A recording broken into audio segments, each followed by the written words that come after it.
రిజర్వేషన్లపై కలిసేందుకు ప్రధాని మోదీ తమకు సమయం కూడా ఇవ్వడం లేదని డిప్యూటీ సీఎం భట్టి విక్రమార్క ఆరోపించారు. బీజేపీ వల్ల బీసీలకు అన్యాయం జరుగుతుందన్నారు.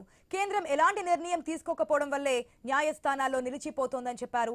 బీసీ రిజర్వేషన్ కోసం ఢిల్లీలోని జంతర్ మంతర్ దగ్గర ధర్నా చేశామని గుర్తు చేశారు. విధానాన్ని ఆమోదించి పంపించకుండా అడ్డుకట్ట వేసి ఆపి ఈరోజు రాష్ట్రంలో ఉన్నటువంటి ఓబీసీల 42% రిజర్వేషన్ ని అడ్డుపడుతున్నటువంటి భారతీయ జనతా పార్టీ నైజం ఈ రాష్ట్ర ప్రజలకే కాదు దేశం మొత్తానికి కూడా తెలిసింది.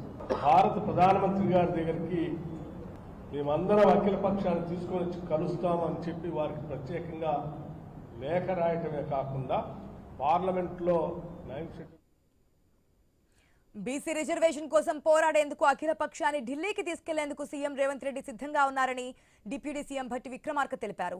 రేపంతా బీసీ బంద్ లో పాల్గొనాలని పిలుపునిచ్చారు. బీసీల బంద్ బీజేపీకి వ్యతిరేకంగా జరుగుతున్న బంద్ అని చెప్పారు. దీనికి అన్ని వర్గాలు మద్దతు ఇవ్వాలని కోరారు. కోర్టు తీర్పు కాపీ వచ్చాక బీసీ రిజర్వేషన్లపై న్యాయ నిపుణులతో చర్చిస్తామని స్పష్టం చేశారు.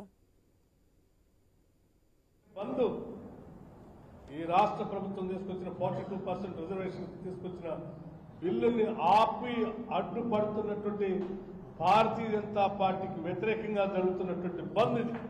ఈ భారతీయ జనతా పార్టీ కేంద్ర ప్రభుత్వం మోడీ గారి నాయకత్వంలో బిల్లుకు అడ్డుపడి ఈ రాష్ట్రంలో ఉన్నటువంటి ఓబీసీలకు ఆగవాగం చేస్తున్నటువంటి ఈ పరిస్థితుల్లో వాళ్ళకి వ్యతిరేకంగా ఉన్నటువంటి బీజేపీ నిర్ణయానికి వ్యతిరేకంగా ఉన్నటువంటి అందరూ రేపొద్దున బంద్లో పాల్గొనవలసిందిగా కూడా విజ్ఞప్తి చేస్తా ఉన్నాం.